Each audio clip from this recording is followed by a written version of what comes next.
अगर आप CUET PG 2026 के लिए टारगेट कर रहे हैं तो ये वीडियो आपके लिए बहुत ही ज़रूरी होने वाली है, क्योंकि इसमें हम डिस्कस करेंगे CUET PG का एग्जामिनेशन पैटर्न। शुरू करते हैं हम विदाउट वेस्टिंग फर्दर टाइम।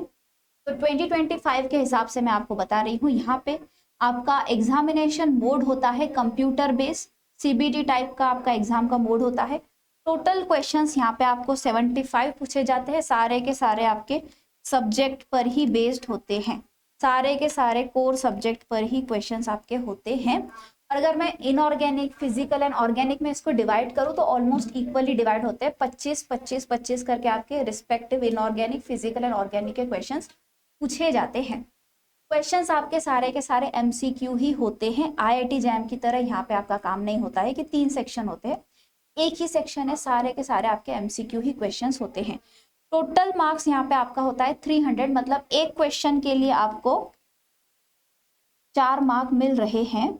और यहाँ पे एक्चुअली होता है नेगेटिव मार्किंग, अगर आप कोई भी एक सवाल गलत कर रहे हैं तो आपका -1 हो जाएगा। अगर सही कर रहे हैं तो 4 मार्क मिलेंगे, गलत कर रहे हैं तो -1 होगा। और अगर आप सॉल्व नहीं कर रहे हैं तो that is like no gain no loss, आपको ना मिलेंगे ना आपके लॉस होंगे मार्क्स। ड्यूरेशन इसका 90 मिनट्स का होता है, मतलब 1 आवर 30 मिनट्स का आपका पेपर होता है। इससे मैं ये अंदाजा लगा सकती हूँ कि 75 क्वेश्चंस मुझे 90 मिनट्स में करने, तो मुझे टाइम बहुत ही कम मिल रहा है, 2 मिनट से कम टाइम आपको मिलेगा एक क्वेश्चन के लिए। तो इस एग्जाम में क्वेश्चंस कंपैरेटिवली IIT जैम के कम थोड़े से इजी आते हैं, बट यहाँ पे आ जाता है टाइम लिमिट, आपको हर क्वेश्चन को 2 मिनट से कम टाइम मिल रहा है। तो ऐसे टाइप में, ऐसे सिचुएशन में आपका क्या काम होता है कि इस एग्जाम के MCQs की प्रैक्टिस हमें बहुत ज़्यादा करनी है, क्योंकि टाइम लिमिट बहुत बार क्या होता है कि क्वेश्चन मिस हो जाते हैं, पूरा पेपर सॉल्व नहीं कर पाते, जैसे इस बार हुआ था 2025 में। अकॉर्डिंग टू स्टूडेंट्स पेपर थोड़ा लेंदी था, तो पेपर पूरा सॉल्व नहीं हो पाया था। दूसरा ये होता है कि अगर हम हड़बड़ाहट करते हैं कि जल्दी क्वेश्चन सॉल्व करें और प्रैक्टिस हमारी उतनी नहीं है, तो चांसेस होते हैं कि हम गलतियां ज़्यादा करें। तो हमारा काम क्या है, अगर हम 2026 के लिए टारगेट कर रहे हैं तो हमें प्रैक्टिस बहुत ज़्यादा करनी है।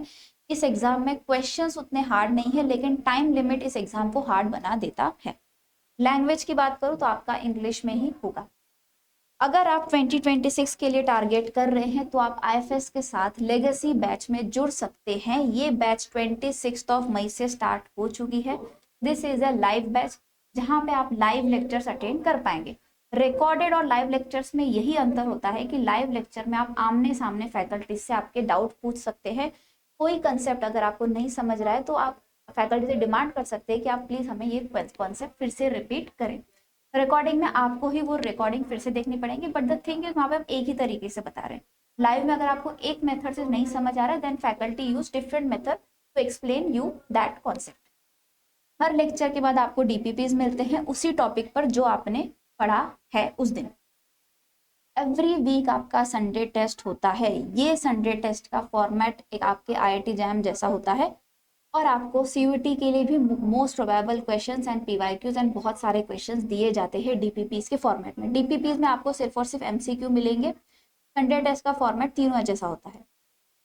संडे टेस्ट में कौन से टॉपिक्स पे टेस्ट आपका होता है, वो होता है आपने मंडे टू सैटरडे जो भी टॉपिक्स पढ़े हैं उन्हीं टॉपिक्स पर आप संडे को टेस्ट देते हैं। मतलब आप हर हफ्ते जो टॉपिक्स पढ़ रहे हैं उन पर आपका एक टेस्ट रहेगा। आप साइड बाय साइड अपना नॉलेज चेक कर सकते हैं कि कितना आपका कवर हो गया है और कितना प्रैक्टिस करने की आपको ज़रूरत है।